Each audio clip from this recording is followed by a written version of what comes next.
Where do you think your kids come in contact with more germs? In a public bathroom or at the playground? Well, the answer may surprise you.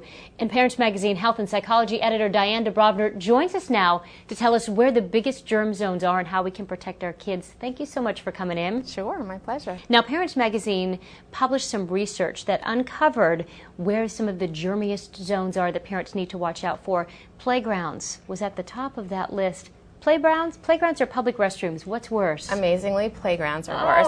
And it's some sad news for parents, but the reality is, when was the last time you saw someone out there cleaning your local playground? Never. Bathrooms, you think about having, a lot of germs in them, but they get disinfected really regularly, and playgrounds really rarely, if ever, get cleaned. And germs, bacteria, and viruses can live on jungle gyms and slides and swings for a surprisingly long amount of time. So, your kids really are out there in the trenches with all winter germs. So now I want to bring my antibacterial wipes and kind of wipe down the jungle gym, but you can't do that. So what do? You really just want to have some sort of antibacterial cleanser in your purse so that you can wash your child's hands on the way out. If there's a restroom at the playground, obviously you could, wash your hands there. But that's really your best bet. And stay away from the sandbox if you have the option, if you can steer your child away, because animals that live outside, squirrels and birds, can tend to do their business in the sand and spread bacteria that you really don't want your child exposed to. It's sometimes hard, but if you can do that, sandboxes are not the cleanest Have spot. a sandbox at home that you can cover over. Cover up, absolutely. Water fountains, breeding ground for germs. Kids tend to put their fingers and their mouth on the spigot. So I would teach your child to try to just obviously keep her own fingers and mouth off of the actual metal, but turn the spigot on and let it run for a few seconds to sort of help flush out any germs that are there.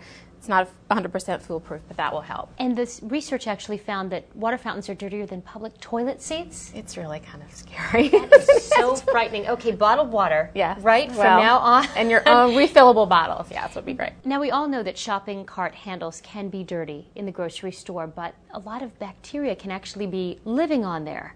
Well, not only do shoppers and supermarket workers touch the handles all the time, but believe it or not, if you have raw meat or chicken that is around a shopping cart and it drips, you can get bacteria like salmonella and E. coli dripping onto your shopping cart. So that's a classic place where you want to have an antibacterial wipe in your purse or your diaper bag and just do a quick wipe. I mean, if you have a cloth shopping cart cover, which a lot of families do have, make sure to wash it in your washing machine and dryer in hot water at home frequently, because germs can build up on that, and sometimes you don't realize that they can be living right on your own cover. Public high chairs, germs festering there, right? Same thing. Chances are that the last time, the last toddler who used that chair might have smeared his hands and different things on it, and it was not clean since the last use. So you want to do the same thing, wipe it down with a wipe. Okay, school computer keyboards. This is a real germ fest. They've done research that showed that computer keyboards have more germs than doorknobs in schools, and that's because, again, no one is cleaning them.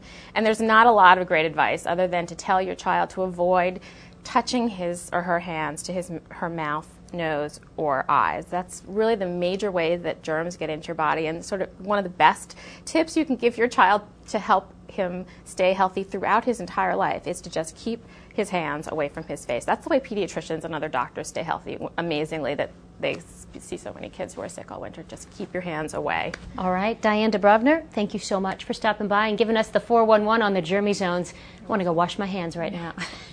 Thank you so much. You're welcome. Thank you for watching Parents TV, Our Families, Our Lives.